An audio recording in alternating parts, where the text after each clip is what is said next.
আসসালামু আলাইকুম। আপনারা সবাই কেমন আছেন? আমি আলহামদুলিল্লাহ ভালো আছি। তো আজকে ঈদের পরের দিন। তো আম্মু আর কি আমার দাদিকে দেখতে আসছে।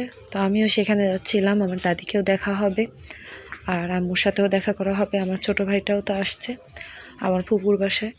তো এই যে আজকে আর কি আমি, আমার ছোট ছেলে আর আমার দেবরের বড় মেয়েটাকে নিয়ে আর কি যাচ্ছিলাম। তো আমরা তিনজনই যাব।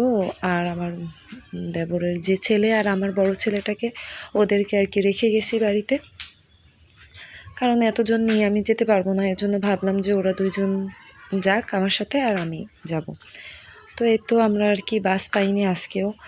তো বাসের জন্য অনেকক্ষণ বসেছিলাম, বসে থাকার পরে এখন দেখলাম যে অটো আসছে। তো অটোতে করে আর কি চলে যাচ্ছিলাম। তো অটোতে আর কি অর্ধেক পথ যাব, তারপরে আর কি আবার রিকশায় উঠে তারপরে আর কি আমাদের এখান থেকে একটা মানে নদী পার হওয়া লাগে। তো নদী পার হয়ে তারপরে আর কি শহরে যেয়ে পৌঁছাবো। তো আমাদের একটু এখানে তো গ্রাম সাইড, মানে এখান থেকে আর কি যেতে যেতে প্রায় 30 মিনিট মতো লাগে, 30 মিনিট কি 25 মিনিট লাগে।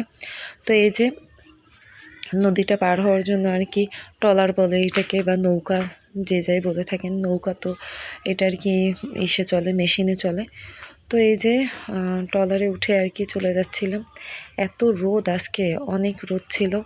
তো আসার পরে তো ক্লান্ত হয়ে গেছে হাফসা। তো এই যে আমার ভাইটা শুয়ে আছে, ছোট ভাইটা। তো আর কি ওর সাথে যে এই যে কেলে কিনে নিয়ে আসছে, এটা দিয়ে আর কি ও খেলা করবে এর জন্য। তো ওকে আর কি বললাম যে খাবার জিনিস খাওয়া, ও আর কি কেলে কিনে নিয়ে আসছে। তো যাই হোক, আমরা আসছি, আসার পরে এখন ফুবু তো মনে করছিল যে আমরা আজকে রাত্রে থাকবো। তো আর কি আমি বললাম যে না, আজকে আর থাকবো না, কারণ বাড়িতে তো মেহমান আছে। তো এর জন্য আর কি ফুবু তাড়াহুড়া করে আর কি রান্না বসিয়ে দিচ্ছিল। তো এদিকে আর কি বাইরে আর কি দেখলাম আম গাছে আম বের হয়েছে। তো এই যে ফুবুদের বাসার সামনেই যে আম গাছটা আছে, ওইটাই ভালোই আম হয়েছে। তো ফুবু তো রান্না বান্না শুরু করে দিছে তাড়াহুড়া করে, কারণ আমি রাত্রেই চলে যাব। তো এত কষ্ট করে আর কি রান্না বান্না করতেছিল।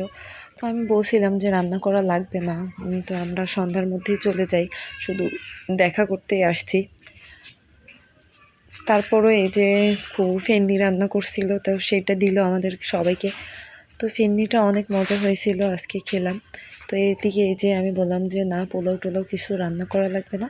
তো এদিকে ডাল রান্না করছিল আর হচ্ছে গরুর মাংস রান্না করছিল। তো গরুর মাংসটা একটু অন্যরকমভাবে রান্না করলো, কারণ এটা আগে প্রেশার কুকারে শুধু মাংস, দারচিনি, এলাচ আর একটু আদা রসুন দিয়ে তারপরে আর কি ওটাকে আগে সেদ্ধ করে নিছে। তারপরে আলাদা পাতিলে আবার মশলাটা ভুনে তারপরে ওইটার মধ্যে আর কি মাংসটা দিয়ে দিছে। তো মাংসটা অনেক মজা হয়েছিল। তো আমি ভাবছিলাম যে মাংসটা অত একটু মজা হবে না, কিন্তু দেখলাম যে না, ভালোই মজা হয়েছে। আর এদিকে আমার ছোট ছেলেটা তার নান্নার সাথে, মানে তার নানুর সাথে আর কি খেলা করতেছিল। তো কেলে নিয়ে আর কি খেলা করতেছিল, অনেক দিন পর নানুকে পাইছে এর জন্য। তো এদিকে তো রাত হয়ে গেছে, এদিকে এই যে রান্নাও শেষ প্রায়। তো খাওয়া দাওয়া করে আর কি আমি, আমার ভাই আর কি আমাকে পৌঁছাই দিচ্ছিল। তো ওই যে নৌকার ঘাটে আর কি পৌঁছাই দিচ্ছিল, ওখান থেকে আমার হাজব্যান্ড আসবে, আমার হাজব্যান্ড এসে আর কি আমাকে নিয়ে যাবে। তো এই তো আপনারা যে যেখান থেকে আমার ভিডিওটা দেখতেছেন, সবাই ভিডিওটা দেখার প্রথমে লাইক করে দিবেন, আর আমার ভিডিওটা ভালো লাগলে সাবস্ক্রাইব করে দিবেন।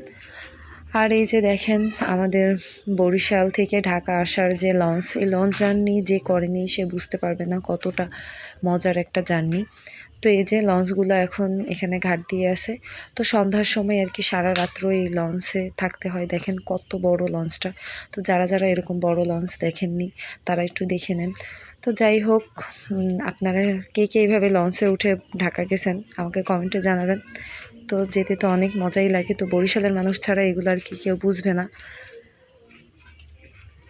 তো সবাইকে আবারও ঈদ মোবারক, আর আসসালামু আলাইকুম, আল্লাহ হাফেজ।